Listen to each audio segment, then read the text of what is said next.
For as long as I can remember, I was the one holding my family together. Not in the dramatic, saving everyone from ruin kind of way, but in the quiet, exhausting sense that I was always the one expected to do what was right. My name is Alex, I'm 26, and I never imagined I'd be writing a story like this. But here I am. A friend told me to share this, to get it off my chest and maybe get an outside perspective. Because right now, I feel like I'm drowning in a sea of guilt trips, manipulation, and betrayal. And the worst part is, it's coming from the people who raised me. Growing up, I was the responsible child. Straight A's, chores done on time, never talked back. My younger brother Ryan, 2 years my junior, was the golden boy from the start. He could break a window and get a smile. I'd forget to take the trash out and get grounded for a week. You know how some parents claim they don't have a favorite? Yeah, mine didn't even try to hide it. Ryan got the better gifts, the bigger slices of cake, the louder applause at school events. Even when I was the one getting awards. I wasn't jealous back then. I told myself they just saw that Ryan needed more support. But what I didn't realize was that this favoritism would follow us into adulthood, and that it would cost me far more than a few childhood memories. By the time I turned 18, I had a job mowing lawns and saving every dollar I could.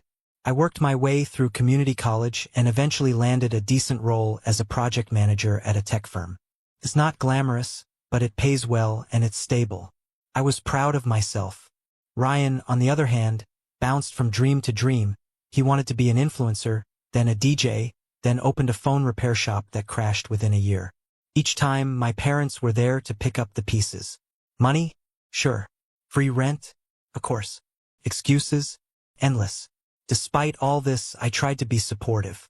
I genuinely love my nephew and niece, Ethan and Sophie. They're sweet kids who don't deserve the instability they've been born into. I babysat when I could. Bought groceries when I had extra. I did it because I cared. But that care wasn't enough. Apparently, the bar for a good family member only applies to me. And it keeps getting raised. I had been renting the basement suite in my parents' house for 3 years. It was a good setup.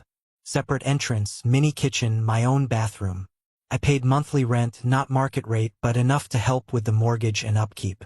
I also pitched in for groceries and maintenance, especially when my dad's back started giving out. I thought we had a decent arrangement. I was wrong. The change came suddenly. I came home from work one night, exhausted, only to be met with the dreaded, "We need to talk," face from my mom. She told me, without flinching, that Ryan and his family were moving into the basement, my basement, and that I'd be moved to the hobby room upstairs. A hobby room that was basically a junk drawer with 4 walls. Sewing machine, random storage bins, dusty fake plants, and nowhere to sleep unless you count the floor. I was speechless. What? Pay rent. That's my apartment. My dad, sitting at the table, barely looked up from his phone. "They've got kids, Alex. They need the space more than you." I stared at them both. "But I've been helping.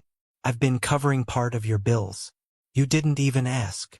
My mom waved her hand, as if brushing away logic. "It's our house, and we have to do what's best for the family. This is temporary." Only it wasn't. The move happened almost immediately. Toys, diapers, screaming toddlers. My peaceful space was swallowed by chaos. Meanwhile, I was cramming my entire life into a glorified closet. No windows, no space, no privacy. I couldn't sleep, couldn't focus, and certainly couldn't breathe without feeling suffocated by resentment. The worst part? They didn't even pretend to be sorry. My mother acted like throwing a blanket on the floor was an act of hospitality. Ryan and Jenna acted like they owned the place. Jenna started using my shampoo. Ryan raided the fridge like it was his right. One morning, I went to grab the eggs I bought, and they were gone. The last straw was when Ethan came into my room, knocked over my laptop, and unraveled several spools of my mom's thread, then got praised for being curious. When I asked him politely to leave, my mom barked at me for being too harsh. I tried to talk. I really did. I sat my parents down and calmly explained, "This isn't fair. I pay rent. I help. And now I'm in a storage room." My dad shrugged. "It's temporary." "How long?" My mom smiled weakly. As long as they need. So I started breaking down. Mentally, emotionally, even professionally. Working from home became a nightmare. I was sandwiched between crying kids and clanging pots. One day, I snapped after Jenna blasted her speakerphone during a meeting. I asked them, politely at first, to keep the noise down. Ryan sneered. What do you expect with 2 kids? I expected respect. But clearly that was too much. That night, I packed a bag and booked a week at a local extended stay hotel. It was cheap, barely functional, but it was mine. I finally felt like I could think. When I told my parents I needed time away, they flipped. You're abandoning your family, my mom cried. You still need to pay your rent, my dad added. I almost laughed. Rent? For the closet I just vacated. Yes, they both said in unison. What followed was a circus of guilt trips. My mom called crying, begging me to return. My dad accused me of being selfish. Ryan even called to berate me, saying, You don't understand what it's like to have kids. You're supposed to help. Supposed to? Since when did I sign up for this? Then came the family meeting. Not a discussion, an ambush. Aunts, uncles, cousins, all gathered in the living room, pretending to be concerned. What they really wanted was to shame me into compliance. You're tearing this family apart, my mom sobbed. You've always been the responsible one, my aunt chimed in, and that's the problem. Being responsible became an excuse to burden me with everything. My achievements were held against me. My hard work was used to justify everyone else's laziness. I finally stood up and said, I'm done. I'm not your safety net. I'm not your doormat. I deserve boundaries. They didn't take it well. Afterward, my mom even called my job, pretending to be concerned so she could fish for sympathy. My boss pulled me aside awkwardly and said, Your mom called. Something about housing issues. I was mortified. Then came the social media posts.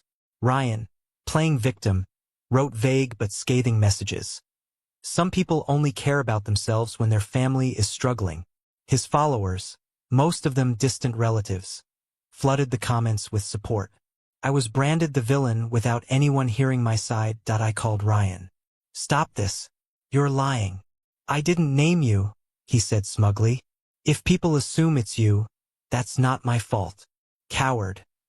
When I confronted him in person, after he showed up at my apartment, he accused me of abandoning everyone. I told him the truth. I'd spent years holding this family together, and now I was done. He called me heartless. I called him entitled. That was our final conversation. I sent one last message to my parents. I love you, but I need space. I will no longer contribute rent or food. Please don't contact me unless it's an emergency. Then I blocked them. For weeks I was called selfish, immature, toxic. I ignored it. I had spent my whole life being the good son, the good brother, the good man. It nearly destroyed me. I moved into a new apartment, started therapy, and reconnected with myself for the first time in years. Eventually, the house of cards collapsed. Ryan and Jenna got evicted. Jenna left with the kids. Ryan spiraled, jobless, homeless, bitter. The same people who defended him slowly drifted away. Me? I'm thriving now. Sometimes family is not about blood. It's about respect. And the day I stopped letting people treat me like an obligation was the day I started living for myself. Months passed. Seasons changed.